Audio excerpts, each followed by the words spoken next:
laboral de nosotros siguió común y corriente. Antes los trabajos se han doblado porque estamos ensayando y acomodándonos a otro sistema de trabajo, y la parte laboral de nosotros en este momento es fundamental. Si nosotros no trabajamos, no podemos estudiar. Obvio, Es obvio. así de simple. Entonces, eso es lo que no hemos podido entender con algunas clases y algunos profesores que definitivamente esa presión y esa desconfianza toda hora ya se vuelve molesto, porque es en todas las clases. En todas las clases nos dicen, los parciales tengan en cuenta que lo vamos a seguir haciendo y el limitado de tiempo, porque es que ustedes nos pueden hacer trampa. No, la trampa no es a ustedes, la trampa es a nosotros mismos que estamos pagando y que estamos pagando por un servicio porque queremos aprender. El que quiere hacer la trampa se la hace a él mismo, no es al profesor, no es a la universidad, es a él mismo que se está haciendo la trampa a su bolsillo o al bolsillo del papá, que es el que le está pagando. Pero definitivamente esa presión, sumado al estrés que le tenemos a eso, porque sí, o sea, hay algunos que de pronto no les ha generado estrés. La diferencia de estratos también minimiza la cantidad de estrés que tengan. No es lo mismo el estrato 6, estrato 5, estrato 4, a compararlo con 1, 2 y 3, donde se levanta por la mañana pensando qué le va a echar a la olla. El estrato 6 está pensando es a qué domicilio contratar para que le lleve las cosas. Entonces la presión y el estrés no es lo mismo. Y eso es lo que nosotros tratamos de entender y no lo hemos podido captar porque estamos recargados en algunas asignaturas de trabajo. Y cuando el de nacional, o sea, todo el mundo están, los que están laborando están haciendo teletrabajo, obviamente, ¿no? Sí, claro. Ok. Y lo que No, profe, yo sentiste, no. bueno, bueno, la gran mayoría, ¿listo? Los que no, pues, bueno, se tienen que cuidar como sea. Pues yo Pero no. la gran mayoría están haciendo teletrabajo. Pero entonces, en resumen de conformidad que tú me estás expresando es que algunos docentes los llenan de mucho trabajo a más de lo que tienen, algo así. Sí, las clases venían de una forma y el trabajo, en lugar de minimizar realmente o tratar de entender qué es lo que nosotros, por ejemplo, voy a citar un ejemplo muy Dale. particular que tengo yo. Tengo un ejemplo con una clase donde tengo que hacer una encuesta en la empresa, y fui a hacerla y prácticamente me metí en un problema en la empresa porque viola la confidencialidad de la empresa. Obviamente, obviamente, obviamente eso va a Entonces, pasar. entonces no la pude hacer. Entonces, ¿qué me dice el profesor? Busque otra empresa. Yo no puedo salir a la calle a buscar una empresa o coger un teléfono a llamar. Es que soy Julanito de tal estudiante de la universidad y quiero hacer una encuesta en su empresa. Sí, ¿Quién? sí, O sí, sea, yo te la entiendo. confianza, o sea, ¿me van a dejar hacer una encuesta así? No, realmente las alternativas no son. Entonces yo decía, si un profesor está tratando de hacer, sí, y es muy bueno lo que está haciendo, pero por ejemplo, con una encuesta ficticia se puede hacer y el profesor me puede decir a mí, esto es aplicable, esto lo puedes corregir y esto no es aplicable, con una encuesta ficticia, y se puede hacer.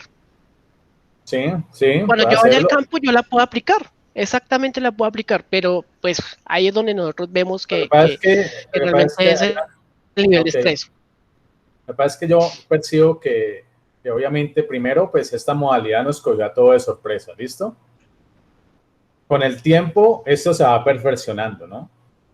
No es una modalidad perfecta, pero gradualmente con el tiempo se va perfeccionando como ir logrando una metodología lo relativamente adecuada que beneficie tanto al profesor como a los alumnos, ¿ya? Es como ese es el objetivo.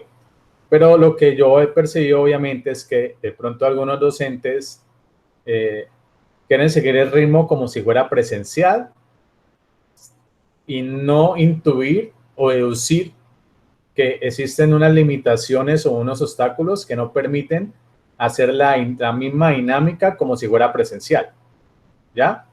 Entonces, a veces es como de tacto, ¿no? Como de sentido común. Y algunos docentes como que no lo perciben, me da la sensación, ¿ya? Yo veo clases, a veces he dado clases virtuales en otras asignaturas, obviamente en otras universidades, me veo bien, porque he tenido como capacitación en eso, entonces no me ha cogido tan fuera de base, por algunos docentes sí. Entonces, yo les aconsejo, muchachos, que, o sea, ya este semestre va a terminar porque estamos hoy el 20 de abril y ya finalizando mayo esto termina, en fin, tal. Pero yo les aconsejo que a medida que pasan los días y las semanas, esto va mejorando, ¿ya? de alguna manera las universidades tienen que seguir mejorando en esta modalidad. De igual manera, los docentes tienen que ir mejorando en buscar la mejor manera de metodología de hacer sus clases por este medio, ¿ya? Pero yo les aconsejo, muchachos, que no pensemos tan negativamente, o sea, no todo puede ser negativo. O sea, si estamos en una situación tan negativa, ¿cierto? Que está llena de mucha incertidumbre y no sabemos cuándo va a terminar, en qué momento, y obviamente si se para la cuarentena, que en algún momento tiene que parar, eso no es sinónimo de que el virus se vaya, el virus va a seguir, ¿ya? Y gradualmente tenemos que comenzar a tener nuestra vida normal, teniendo obviamente nuestras restricciones. Pero yo les aconsejo, muchachos, que ante la situación no vayan a parar. No es porque yo sea docente de allá, yo docente de cátedra, pero yo soy docente de planta en otra universidad. Pero no vayan a parar, ¿ya? Lo que sí pueden hacer, por ejemplo, lo que yo acabo de ver en la otra universidad donde soy docente de planta, llenamos una encuesta y la encuesta era muy chévere porque ya la universidad está dando señales de que es muy probable que el próximo semestre vamos a utilizar la misma modalidad y la encuesta era la percepción que tenía por ahora los docentes en esta modalidad y qué deberían de mejorar y en qué debería capacitar la universidad a los docentes en esta modalidad. Entonces yo creo que de pronto la institución debe ir trabajando en ese sentido para ya ir analizando que muy altamente probable el semestre se maneje de esta manera.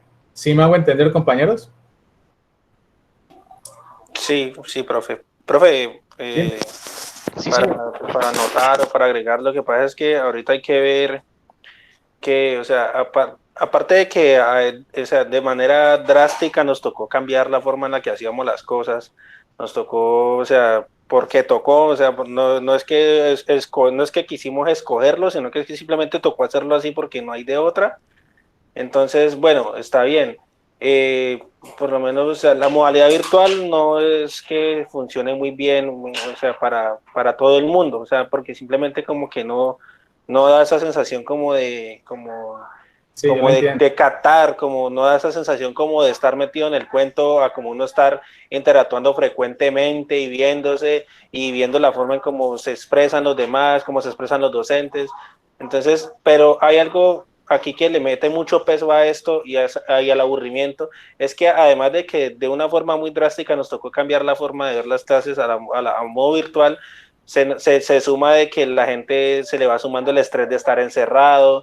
En muchos casos, por ejemplo, en mi caso, la empresa mía no ha parado, entonces hay días en los que yo tengo que ir a trabajar, hay días en los que trabajo en casa, pero uno en casa, uno siempre termina trabajando de más, termina más ocupado, las cosas se vuelven más lentas, bueno, mejor dicho, todo. No, Entonces, a eso se le suma tras de que, en mi caso, por ejemplo, yo estoy trabajando, las cosas se van poniendo como más lentas porque uno no puede evolucionar todo porque no tiene todas las herramientas a la mano.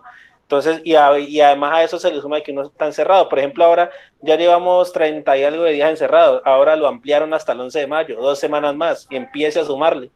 Entonces, pues claro, fortaleza, entonces es que no hay eso es lo que le suma a más. uno, que el encierro es lo que lo friega a uno. Sí, pero fortaleza, o sea, hay que buscar la forma, no sé, hay que buscar alguna manera, pero usted sabe que en los momentos de crisis, imagínate que nosotros estamos aquí, tenemos tecnología, tenemos Netflix, o sea, compáralo con la Segunda Guerra Mundial, ¿sí? Compáralo con la Segunda Guerra Mundial que la que tenían los presos, ¿sí? O sea, hay cosas peores, déjame terminar, compañero, hay cosas peores, ¿sí? Hay cosas peores en la vida. Al menos estamos aquí, sabemos que ustedes, no, gracias, digamos, a Dios, no sé, no han perdido sus trabajos.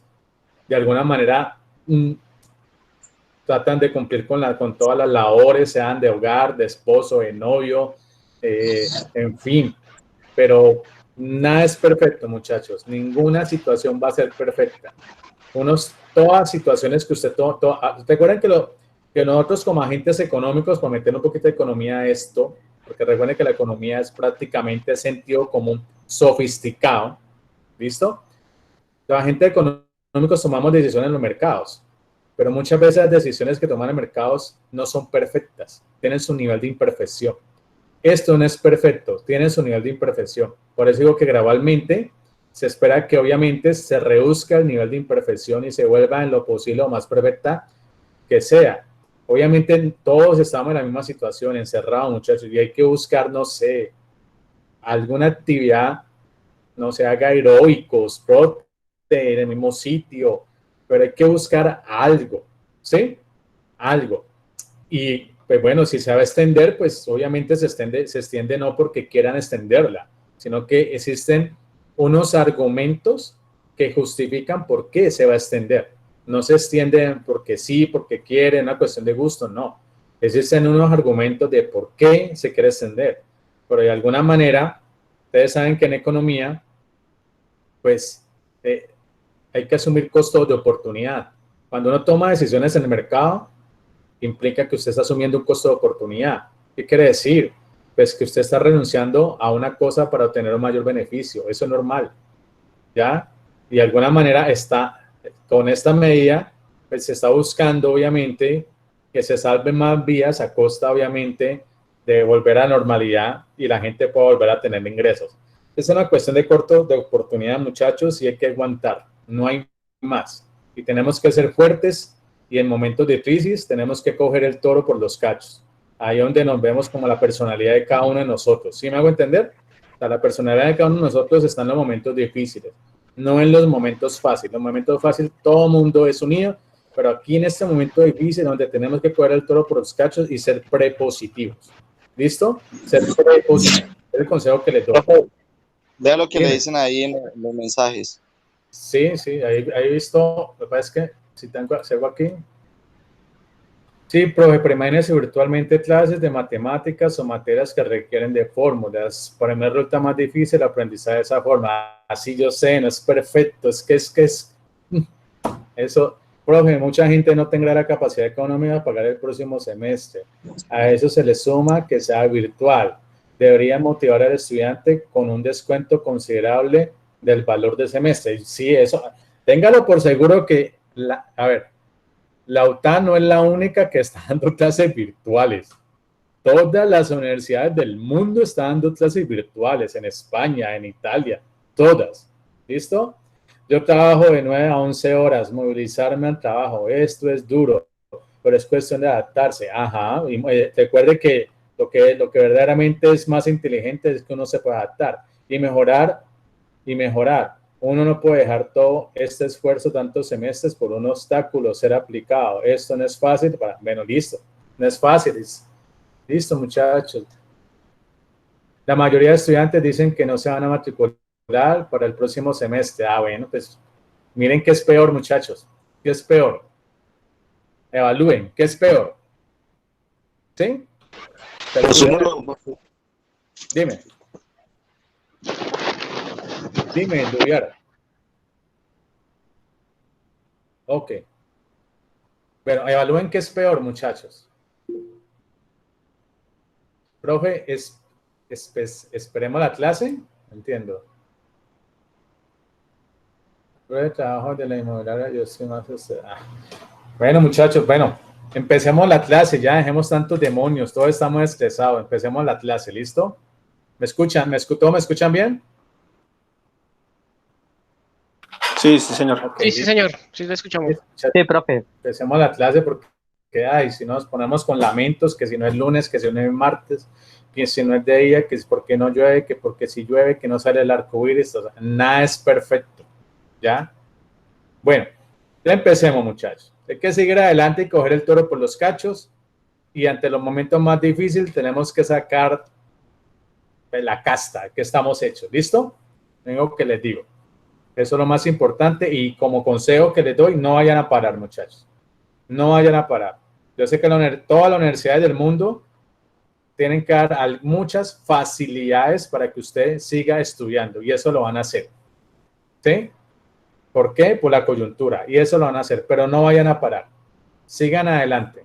No paren porque después paran y vayan usted otra vez, coja y prenda motores. Es más difícil.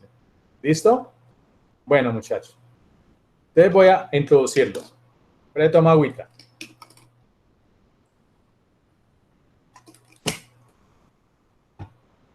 Dice lo siguiente. Nosotros he venido en una secuencia de este curso de economía colombiana, y para llevar esa secuencia vimos que una de las primeras clases fue, pues obviamente, que existe un indicador que sintetiza la cantidad de bienes y servicios que produce una economía, que es el Producto Interno Bruto, ¿ya? De alguna manera existe una correlación positiva entre la cantidad de bienes y servicios que produce una economía y la calidad de vida. En otras palabras, si más produzcamos bienes y servicios, dicha situación se ve reflejado en una mejor calidad de vida. Eso es una correlación, no es una causalidad. Tengan en cuenta que una cosa es una correlación de variables que estén correlacionadas y otra cosa es una causalidad. En ese orden de ideas, luego, en clases pasadas, vimos que ese aumento del Producto Interno Bruto, pues no se produce de manera aleatoria, no se produce de manera al azar. Por lo tanto, vimos en clases pasadas que existen unas fuentes que permiten el crecimiento económico de una economía, valga la redundancia, ¿sí? Entonces, la capacidad tecnológica de un país de alguna manera está asociada al crecimiento económico. La educación está asociada al crecimiento económico. La salud está asociada al crecimiento económico. Entonces, esas variables se consideran como fuentes de crecimiento económico, ¿ya? En ese orden de ideas, por lo tanto, ya viendo esos dos primeros temas de clase, de lo que vamos a ver hoy es un tema que a mí me apasiona y es el siguiente. Ya les comparto.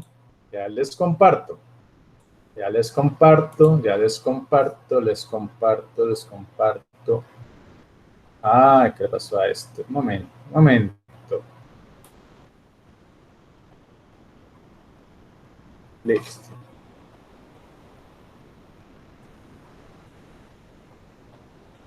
¿Listo? ¿Ya les cargó la pantalla, muchachos? Sí, profe. Bueno. Sí, señor. Sí, profe. Sí, ya está.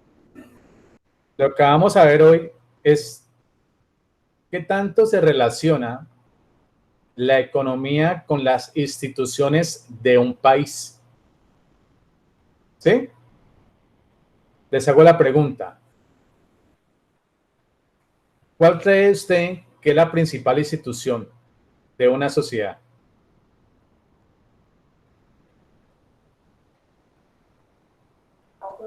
Familia.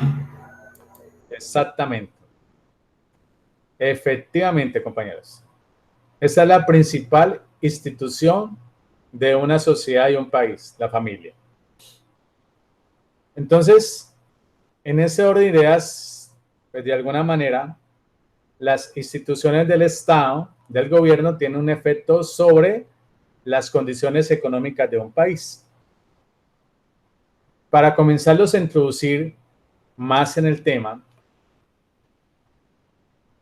en la literatura que se ha elaborado en los últimos años, hay un libro muy importante que se estudió hace como aproximadamente unos 5 años y se llama ¿Por qué fracasan los países? Ese libro fue escrito por Darren Acemoglu, que es un profesor de la Universidad de Harvard, y James Robinson, que es un profesor economista de la Universidad de Princeton. Y ellos comienzan en el libro a hacer todo un bosquejo histórico para poder, en lo posible, establecer por qué algunos países prosperan y otros países fracasan. Entonces, la prosperidad económica de un país no se produce por la suerte. Igualmente, el fracaso económico de un país no se produce por la suerte. Existen unos elementos que determinan la prosperidad y el fracaso económico de un país. Entonces, para empezarlos a introducir, pues este libro narra lo siguiente.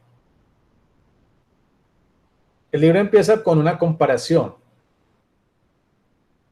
Existen dos regiones que tienen el mismo nombre, pero lo único que los separa es un muro. ¿Sí? Es Nogales, México y Nogales, Estados Unidos. Entonces ellos se plantean la pregunta, ¿por qué dos regiones que tienen el mismo nombre, las mismas condiciones climáticas, la misma fertilidad del suelo, la misma disponibilidad del agua, pero por qué Nogales, Estados Unidos es próspera y Nogales, México es una región pobre? ¿Sí? Comienza con esa analogía, con esa comparación. Entonces, al último, el libro comienza a narrar toda una historia de por qué fracasan los países y por qué prosperan. A lo último concluyen que de todas las variables que explica la prosperidad y el fracaso de un país, la variable más determinante son las instituciones del Estado. ¿Me explico? Pues hay instituciones del Estado que al generar sus políticas públicas, pues permite que por lo tanto esas políticas públicas incluyan a toda la sociedad y beneficien, valga la redundancia, a toda la sociedad. Mientras que hay otras políticas de Estado que solamente benefician a una pequeña parte de la sociedad. Entonces llama, por lo tanto, pues como políticas incluyentes y las otras son excluyentes. Y el libro al último finaliza que la principal variable que explica de alguna manera la prosperidad y el fracaso de los países son las instituciones del Estado. ¿Alguna pregunta, muchachos? ¿Algún aporte por ahora? No, señor, todo muy bien. Ok. No, profe. Ok, gracias. En ese orden de ideas, bueno, les aconsejo este libro, no sé si ya lo tienen. Les aconsejo que lo compren. ¿Listo? En ese orden de ideas, pues voy a empezar con una pequeña cita de reflexión. Dice lo siguiente, muchachos. Esa cita de reflexión viene del padre de la economía moderna llamado Adam Smith. Adam Smith fue un escocés que estudió economía y filosofía en la Universidad de Cambridge, y ese economista, Adam Smith, fue el que dio, digamos, los primeros pasos para poder entender la teoría económica. Él escribió un libro muy famoso llamado Las riquezas de las naciones, y en ese libro, La riqueza de las naciones, le explicaba la naturaleza de por qué los países deben generar riqueza. Adam Smith, pues, fue un de los economistas más relevantes de la economía, obviamente de la ciencia económica. Entonces, cito lo que dice Adam Smith. Dice, poco más hace falta que llevar un estado del peor barbarismo al máximo grado de opulencia, salvo la paz, unos bajos impuestos y una administración de justicia tolerable. El resto vendrá con el curso natural de las cosas. Es lo que estamos viviendo ahora, ¿no, muchachos? Esperamos que ante esta coyuntura, el único agente económico que tiene que entrar a intervenir para poder resolver en lo posible esa coyuntura es el Estado. ¿Sí? Recuerden que las economías se dividen o en economías de mercado o en economías centralmente planificadas o economías mixtas. Lo que está planteando Adam Smith en esa pequeña reflexión es que obviamente el Estado, pues como es un agente económico, debe llevar, por lo tanto, a resolver los problemas que produce una sociedad. Recuerden cuando vimos la razón de ser de la economía, el Estado debe intervenir para reducir inequidad social. ¿Por qué? Porque en una economía de mercado que está en función de la oferta y la demanda, y que la oferta y la demanda determina el nivel de precios de la economía, el Estado no tiene ninguna intervención en ese momento. Pero cuando se generan problemas de inequidad social, o como lo que estamos viviendo, el Estado es el único agente económico que tiene que entrar a intervenir para resolver los problemas de la economía. ¿Alguna pregunta, muchachos? ¿Algún aporte? ¿O todo bien? Sí, profesor, ahí bien. Bien. En esa orden de idea, entonces, muchachos, vamos a lo siguiente. Entonces dice, economía e instituciones. De alguna manera, muchachos, es algo complejo medir el desarrollo de una institución. O mejor, es muy complejo medir la calidad de una institución del Estado. Se han construido indicadores que se aproximan a poder establecer el grado de calidad de una institución del Estado. Por lo tanto, vamos a lo siguiente. Costos de transacción, ¿a qué se refiere? Es igual a los costos asociados con la posibilidad de que los individuos lleguen a acuerdos mutuamente beneficiosos. Recuerden que nosotros obviamente vemos la necesidad de intercambiar bienes y servicios para poder satisfacer todas nuestras necesidades. ¿Ok? Por lo tanto, en una economía de mercado que está, vuelvo y repito, interactúa la oferta y la demanda y nivel de precios de la economía, permite que tanto el comprador y el vendedor se sientan satisfechos por dicha transacción. En ese orden de ideas, por lo tanto, uno comparémoslo o asociémoslo mejor a las actividades empresariales. Requisitos para montar un negocio. En Colombia son 14 pasos para poder montar un negocio. Esos 14 pasos son equivalentes a 43 días, mientras que en los países desarrollados solamente son 6 pasos, y para poder legalizar algún negocio o una empresa solamente son 25 días. Estoy comparándolo eso, pues obviamente uno comienza a analizar que de alguna manera en la economía colombiana, pues hay un mayor tiempo para poder legalizar un negocio o una empresa.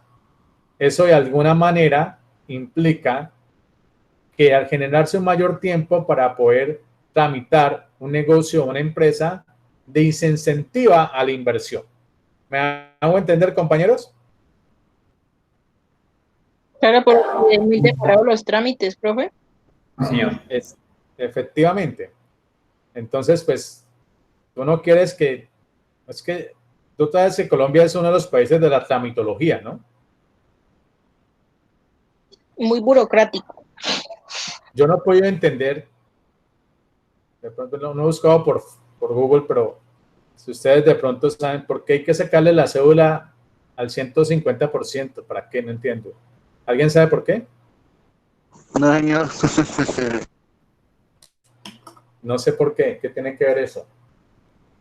Para alguna legibilidad en algunas firmas y en algunos caracteres que traen las cédulas, supuestamente, ¿no? En la cuestión financiera. O sea, porque es que hay casos en los que algunas firmas son demasiado detalladas, entonces prefieren ampliar en general al 150, pues para comparación y verificación en algunas cuestiones. Bueno, digamos que la situación va por ese camino. Ok. Entonces, en Colombia es muy demorado hacer un negocio, ¿sí? El número de trámites burocráticos va por notarías, permisos, bueno, etcétera, etcétera. Otro problema que hay que resolver es el cumplimiento de los contratos, ¿no? Recuerden que Colombia siempre ha sufrido un problema de inapropiabilidad. De alguna manera, con la nueva Constitución del 91, que comenzó obviamente a ejercerse desde 1991, se buscaba que no se violaran los derechos de apropiabilidad de algún negocio o algún, digamos, de alguna actividad económica. Por lo tanto, la protección a los derechos de propiedad es un factor muy determinante para que una economía genere confianza, ¿ya? Pero esa protección a los derechos de propiedad lo establece y lo determina, por lo tanto, la calidad de las instituciones. Entonces, eso es un factor muy determinante que explica, vuelvo y repito, el fracaso o la prosperidad económica de un país. La creación de empresas es primordial para el crecimiento. Obviamente, la innovación se da en empresas pequeñas. Como ustedes ya saben, como lo hemos visto anteriormente, pues de alguna manera, pues lo que verdaderamente impulsa la economía son las empresas, ¿ya? Las empresas por sí solas son las que más generan inversión y las que más generan empleo. Pues por lo tanto, si las empresas son las que más generan inversión y las que más generan empleo, pues el Estado o el gobierno debe crear instituciones para poder garantizarle a esas empresas sus derechos de propiedad. ¿Algún aporte, muchachos? No, señor. Bueno. En ese orden de idea, entonces, sigamos. Por lo tanto, miren lo que estoy planteando ahí. Leo, cito y comienzo a explicar. ¿Listo? Es como para poder comprender lo que estoy queriendo comunicarles a ustedes.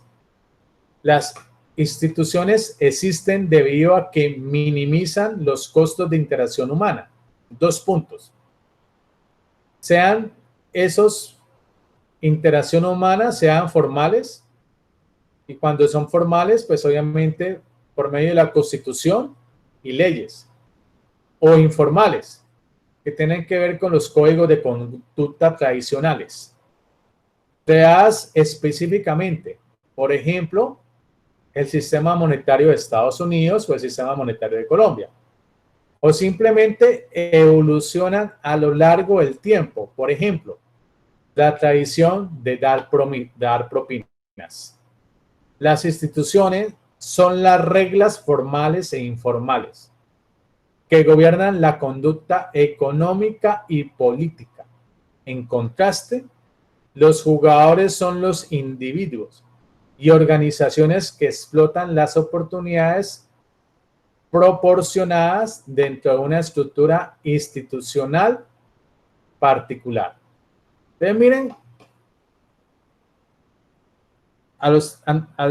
digamos, al yo expresarle lo que estoy planteando ahí, pues de alguna manera, si la principal institución de una sociedad es la familia, pues de alguna manera, una familia bien formada y funcional, por así decirlo, pues es muy altamente probable que el comportamiento de sus generaciones sea el adecuado para la economía. Pero cuando la gran mayoría de familias son generadas, digamos, bajo unas condiciones precarias y el Estado no le garantiza a esas familias un mínimo de necesidades, eso se ve reflejado en la conducta de cada uno de ellos. De alguna manera, muchachos, las instituciones que tenga un gobierno o un Estado se reflejan en la conducta de cada uno de nosotros. ¿Me hago entender? Sí, señor. Ok, ¿algún aporte? No sé, ¿alguna idea? ¿Algo que quieran aportar? No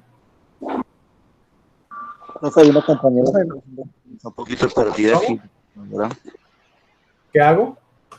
Hay una compañera que está escribiendo que dice que está un poquito perdida, que si le puede responder. Pero que perdía, ¿qué quiere decir perdía? O sea, Aquí parte... ¿El qué, perdón? En la explicación de la introducción. Ah, sí, sí, me dice Natalia Luna que me perdí, profe. ¿Puede repetir lo último? Voy a ver, porque se me sale aquí el discurso. Que, a ver, lo que me quiere supuestamente expresar la compañera ahí es que como estamos estudiando, estamos analizando la relación entre la economía y las instituciones, pues obviamente es muy importante que una economía y un país tenga instituciones de calidad, ¿sí? En ese orden de ideas, pues, por lo tanto, la conducta de cada uno de nosotros se divide en dos, o en una conducta formal o informal. Cuando es una conducta informal, pues está establecida por la ley y las normas que establecen las instituciones del Estado. Y cuando es una conducta informal, es como esos costumbres que llevamos por mucho tiempo, como les planteo el ejemplo, como dar propinas. Si me hago entender, hace parte de la conducta. Por lo tanto, es muy importante que de alguna manera la conducta de cada uno de nosotros que llevamos en nuestra vida cotidiana está asociada a la calidad de las instituciones que tengamos. Y empezando por la familia. ¿Sí me hago entender, muchachos? ¿Sí? Sí, sí, señor. Profe, qué pena. Dime. O sea, lo Dale, que usted me está queriendo decir es que, o sea, nosotros como una institución, la familia, entre mejores nosotros seamos, digamos, internamente, así es lo que vamos a demostrar en un futuro aportando al Estado, ¿cierto? A la economía. Efectivamente. Y a las nuevas generaciones principalmente. ¿Sí? Listo, profe. O sea, por lo menos yo digo, o pienso por lo menos, que por lo menos esas familias que les gusta por lo menos la rumba, la diversión, el trago y todo eso, que no se especializan, sino que viven pues relajados, son esas personas que siempre van a vivir en pobreza, ¿cierto? Y son aquellos que los hijos, digámoslo así, las generaciones que vienen, solo van a robar, solo van a, o sea, van a vivir de tratar de vivir una vida fácil, ¿no? Y no van a aportar Claro, nada a nuestro sistema. claro, porque hay una cuestión en economía que obviamente ya la economía utiliza muchas herramientas metodológicas y una es el efecto contagio. Es decir, si la familia es una institución y es la principal institución de un país, pues dependiendo del ejemplo que tú ves a tus nuevas generaciones, pues eso genera un efecto contagio. ¿Me hago entender, compañero? Sí, profe. Por eso yo siempre digo la importancia del contexto. ¿Ok? O sea, el contexto. Y el contexto, lo que yo quiero decir es que la importancia de con quién, así suena algo discriminatorio, ¿cierto? Pero la importancia de con quién hablo, con quién socializo, con quién comparto, etcétera. Dicha situación con la gente que tú compartas, con la gente que tú hables, eso se ve reflejado en tu contexto.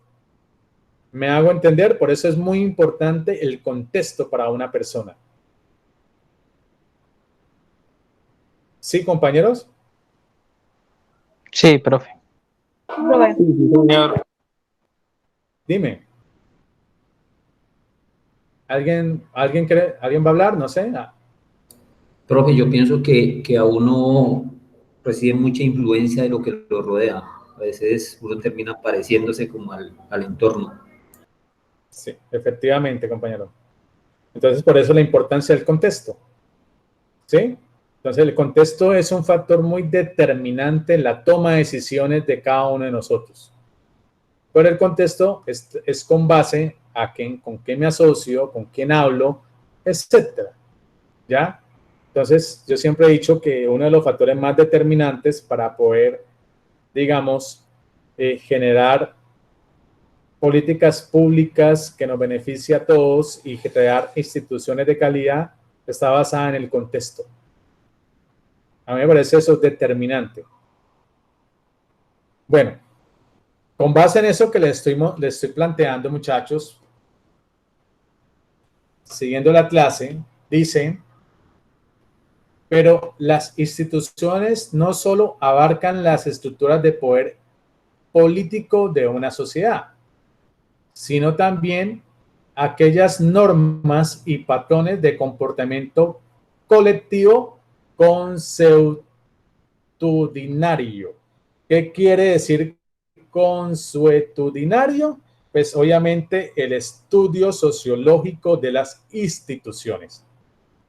Entonces miren que de alguna manera, compañeros, pues es que la conducta de cada uno de nosotros de alguna manera está influenciada por las instituciones.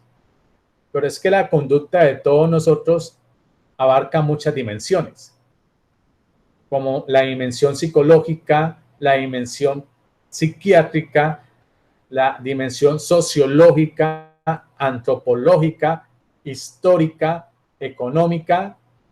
Muchas dimensiones abarca para poder comprender la forma como nos comportamos. ¿Me hago entender, compañeros?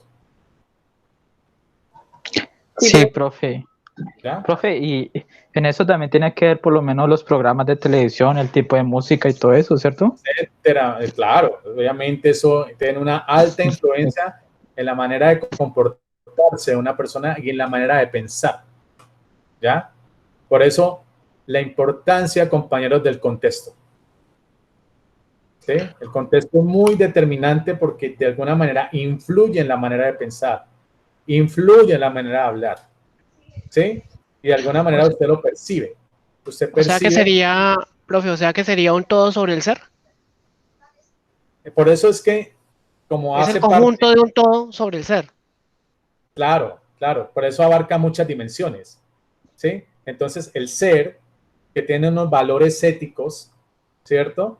Pues obviamente está influenciado por muchas dimensiones, como una dimensión sociológica, antropológica, histórica, etcétera, etcétera. ¿Ya? Entonces, por eso es que la sociedad colombiana es muy compleja, ¿ya?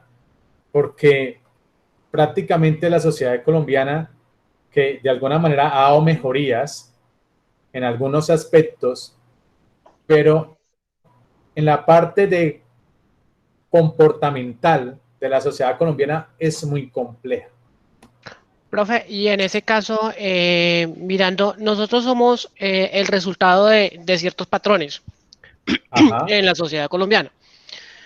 Si lo comparamos con otros países, ellos han ido más allá y los patrones han ido eliminándolos para poder darle cabida a unos pensamientos más amplios y por ende son más prósperos con eso. Nosotros no, nosotros estamos en base a hechos y datos históricos. Por ejemplo, si vamos a hablar de cultura, nos basamos en qué cultura tenían los indígenas, en qué cultura tenían nuestros antepasados, cómo se comportaba la familia de nuestros abuelos, nuestros padres, hasta llegar a nosotros. No nos afianzan el pensamiento hacia el futuro de cómo podría ser el de nosotros. Partimos de hechos históricos y de patrones que ya se han formado en la sociedad y no tratamos de hacer otras cosas diferentes que nos hagan pensar diferente. Y eso es un patrón.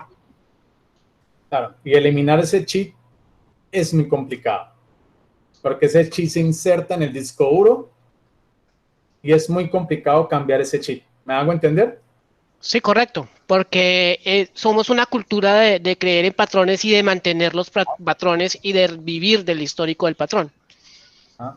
Hay algo que ha influido mucho en el comportamiento de la sociedad colombiana, es prácticamente la cultura del narcotráfico. Eso influyó mucho en el comportamiento de la sociedad colombiana. Y sigue Prácticamente, siendo un comportamiento, perdón que lo interrumpa, sigue siendo un comportamiento influenciado en los medios de comunicación que no se salen todavía de allí. O sea, todavía seguimos viendo series del narcotráfico, todavía seguimos viendo novelas del narcotráfico. O sea, todo está influenciado a ese narcotráfico que queremos desaparecer, pero no lo desaparecemos porque día a día lo estamos recordando de una u otra manera. Total, total. efectivamente, compañero. Entonces, como esa cultura del narcotráfico impregnó a todas las familias y al pensamiento de cada uno de nosotros, pues nosotros nos volvimos prácticamente una sociedad cortoplacista. ¿Sí? Queremos lograr generar las mejores calidades de vida, pero a un corto plazo, ¿ya?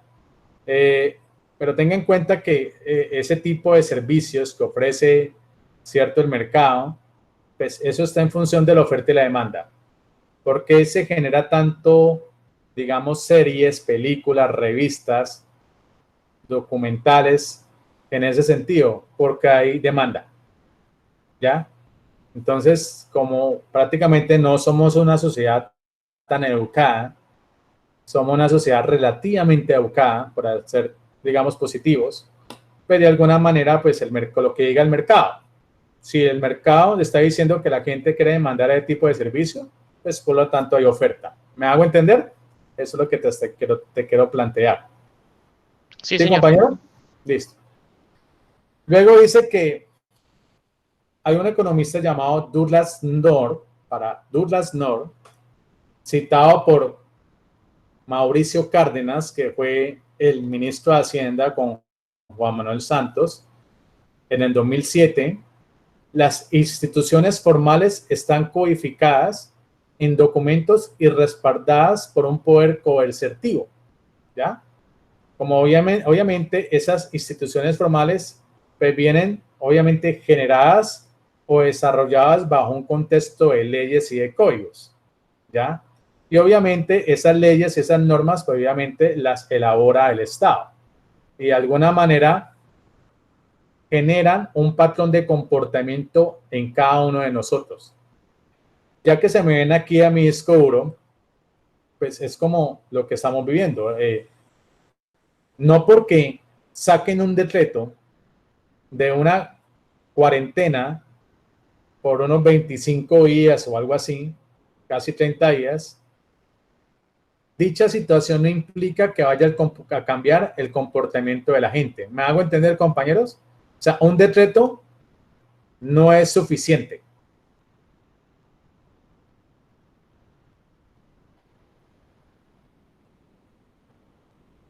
Hola, muchachos. Ahí me perdí un poco, profe, no lo entendí. Sí. Mira, para asociarlo a lo que estamos viendo en la coyuntura de hoy, Sí. pues de alguna manera las instituciones del Estado pues sacan leyes o decretos para que la gente los cumpla. ¿Estamos? De la gente espera que los cumpla. Pero muchas veces los decretos que sacan, como el decreto de cumplir una cuarentena obligatoria, no es sinónimo que la gente lo vaya a cumplir. Por las Es lo que- necesidades. Claro, pero no es sinónimo que lo vaya a cumplir. ¿Ya? Ah, ya. Sí, Entonces, porque dime, porque la compañero. gente no está acostumbrada a ser manejada. Mucha gente no le gusta cumplir leyes, no le gusta la autoridad, no le Le gusta gusta la nada. autoridad, ajá. Y No eso es solo por depende. actividades, es por lo que dice el compañero, la gente no soporta estar encerrada, hay gente que por costumbre le gusta salir, gente que por lo costumbre le gusta ir, no sé, a sus iglesias y todo el cuento. Ujú. Sí, pero bien con el análisis que hacen, compañero, pero lo que tengan en cuenta es que las leyes no son sinónimo de cambiar el comportamiento de la gente. ¿Me hago entender? Sí, En, señor. en Sí, algunos pero países, las leyes, ¿por qué en un país sí y en otro país no? Hágase la pregunta. ¿Sí? Por ejemplo, ¿por qué en Corea? Corea del Sur. ¿Por qué el decreto de una cuarentena obligatoria sí fue exitosa allá y pudo de alguna manera relativamente contener el virus? ¿Y por qué acá no? Porque allá son ¿Será más exigentes. Pero es una cosa un problema de conducta y de economía, ¿no? ¿Cómo, No, perdón? Es eso es algo más, relacionado a la conducta del ser humano, que somos muy diferentes, y Ajá. referente también a la economía misma del país. No estamos hablando de Corea del Sur, por ejemplo, un país que no es tan corrupto como el de nosotros. Entonces nosotros en esa dimensión de la desconfianza que a todo lo que el gobierno nos dice, siempre le sembramos desconfianza porque así lo vemos y así lo vivimos. Entonces por eso la desobediencia a la gente. La otra, la gente piensa en el que comer diario. La mayoría de la gente de los colombianos viven del diario. los estratos 1, 2 y 3, hay muchos que viven del diario. Entonces, quedarse encerrados en las casas pensando que el gobierno les va a suplir esas necesidades. Por otro punto específico, el colombiano no ahorra. Ajá. Entonces, Sí, cuando señor. pasa algo de esto, no hay un ahorro que nos soporte el estarnos encerrados en las casas. Entonces, ese miedo y la desconfianza que hay en el gobierno, pues nos hace tener unas conductas totalmente diferentes a las que pueden tener un país como Corea. Claro. Entonces, por eso es que no basta con solamente un decreto. ¿Sí? El decreto por sí solo no va a cambiar el comportamiento colectivo de una sociedad. ¿Ya? Entonces, para poder cambiar el comportamiento colectivo de una sociedad, es la relación de muchas dimensiones que tienen que ver efectivamente con el comportamiento de una persona y de una sociedad. ¿Ya? No solamente la dimensión económica, ¿sí? La dimensión sociológica, antropológica, histórica, de alguna manera tiene una influencia sobre el comportamiento de cada uno de nosotros. Por eso algunas leyes en algunos países prosperan y en otros no. Y es la gran pregunta, ¿por qué no? ¿Por qué en Corea sí y en Colombia no? ¿Ya? Entonces, hay muchos factores que influyen sobre, digamos, el cumplimiento de una ley. ¿Ya? Y creo que uno de los factores que más influye sobre el comportamiento de una ley, que al último se transfiere en un comportamiento ideal de cada uno de nosotros, el único factor que creo yo que va a permitir que cada uno de nosotros tengamos un comportamiento ideal en un mediano o largo plazo es a medida que nos vamos educando gradualmente. Porque ustedes ya saben que la única herramienta que nosotros nos permite tener, digamos, unas mejores condiciones de calidad de vida, de productividad, y eso, dicha manera, influir sobre las tasas de crecimiento y lograr unas mejores instituciones es la manera como nos comportamos. Pero el comportamiento, de alguna manera, está asociado a muchas dimensiones, pero una de las dimensiones más importantes es el grado de educación. Profe, y yo ahí ¿Sí? por lo menos le iba a preguntar, por lo menos en otros países allá las leyes, ¿cierto? Las leyes son muy estrictas, ¿no? Y por lo menos digamos que Sí. allá los niños desde pequeños, si van a algún concierto, si van a algún lugar, ellos mismos recogen la basura y tienen que dejar todo limpio. Cambio aquí en Colombia, vaya usted y diga a los niños de esos que recoja algo y ya usted lo está maltratando. Entonces, pues que desde el mismo estado tiene unas leyes blandas por una cosa y duras para otras. Entonces, Claro. yo por lo menos digo que eso también influye mucho, porque si el Efectivamente, compañero. pequeño no aprende eso, cuando grande peor y entonces el país no se desarrolla. Entonces, eso viene de la familia, ¿sí? Por eso la principal institución de una sociedad siempre va a ser la familia. En ese orden ideal, muchachos, vamos por esto último, dicen, por su parte, las instituciones informales son reglas que han surgido de prácticas comunes como resultado de los patrones culturales. No se puede perder de vista a la escuela neoinstitucionalista, ¿ok? Para el análisis económico de las instituciones.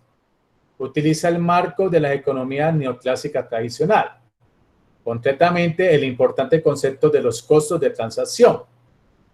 Pero dicho costo, en el contexto neoinstitucionalismo, a diferencia de los costos de producción tradicionales, pueden interpretarse como los costos de fricción del sistema económico que están presentes, tanto en el mercado como en el interior de las organizaciones. Lo siguiente, neoinstitucionalista, estudio sociológico de las instituciones, muchachos. Entonces, como lo estoy planteando aquí, todas esas instituciones informales se derivan obviamente de los patrones culturales que tengamos en nuestro comportamiento en la vida cotidiana. ¿Ok?